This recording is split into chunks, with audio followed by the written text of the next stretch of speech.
Hello mga ka-breeders, magandang araw po sa ating lahat at hopefully yung mga kapwa farmers po natin ay patuloy pong binibigyan ng blessings ni Lord. So andito tayo ngayon sa ating munting babuyan.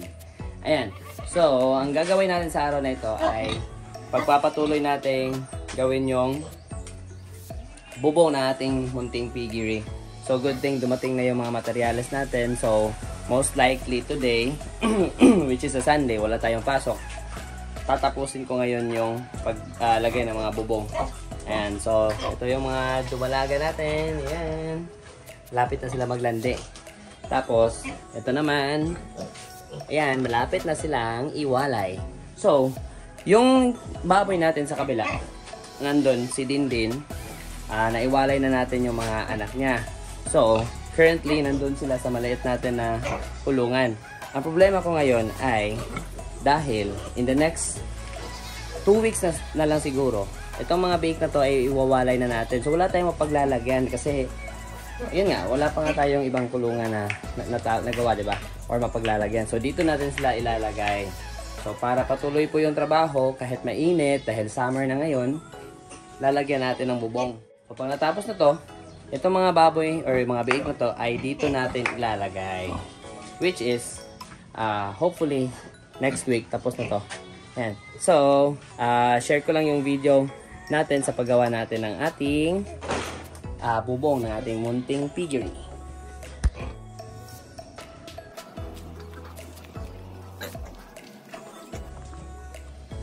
So, ayan mga ka-breeders. Sinisimulan na natin gawin yung bubong ng ating maliit na piggery. Ayan. Tapos, dito banda, mayroong saging. O, diba? At, good thing, pwede na natin siyang i-harvest kasi may hinog na siya, oh. Diba?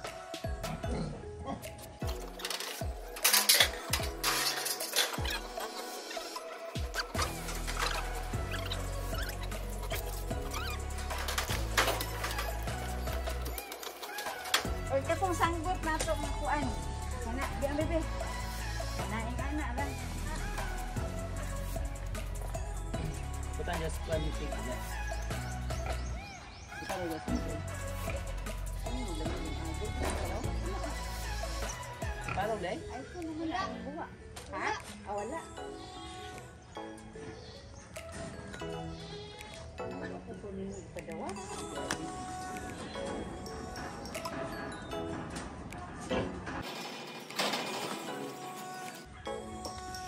Ayan mga ka-breeders, kita nyo yan? Oh, diba? Oo.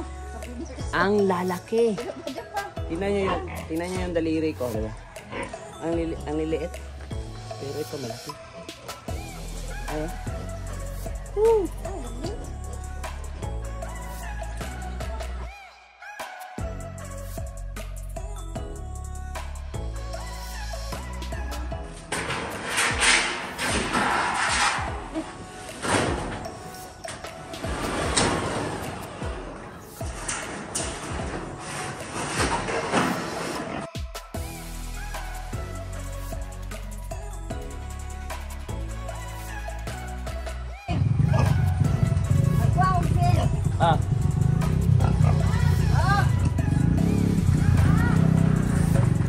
Yan mga ka-breeders. Ayan.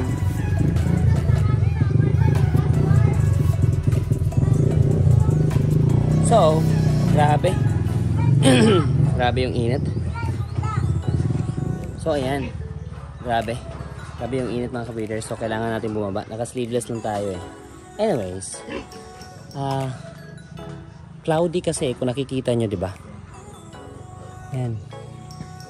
So, medyo cloudy. Kaya, naka-sleeveless lang ako. Dahil mainit nga rin naman eh. Maalinsangan. Pero, anyways, antayin natin na medyo hindi na masyado mainit. Tapos, patuloy tayong gagawa ng ating bubong. Alright?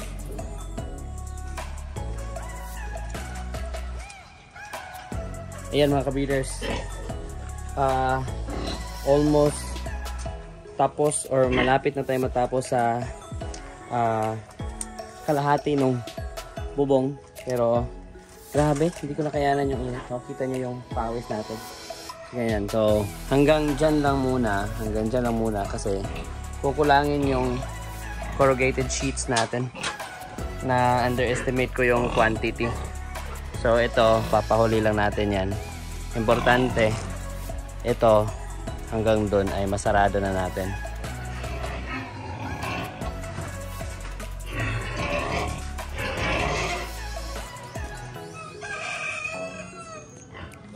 Ay, grabe yung init mga kabreeders. Ayan, so nasa almost 3/4 na lang bubong yung nagawa natin. Ayan.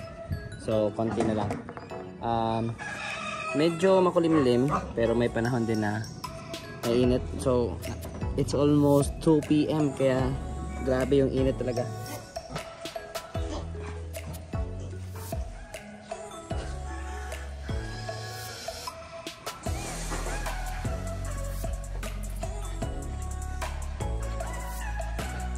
Ayan. So finally may bubong na yung munting babuyan natin mga ka-breeders. So hindi naman tayo eksperto sa paggawa na itong bubong, pero at least may konting kalaman tayo, kaya ayan, tayo na lang yung gumawa para at least makatipid tayo, di ba? So imbes na gagastos pa tayo sa labor, materials na lang. Although itong sa CHB and pagsemento nitong flooring, tsaka yung sa septic tank, yan, hindi na natin kaya yan kasi medyo mabigat yung trabaho, tapos hindi yan pwedeng tapusin na isang araw lang. So pinagawa natin sa ibang tao.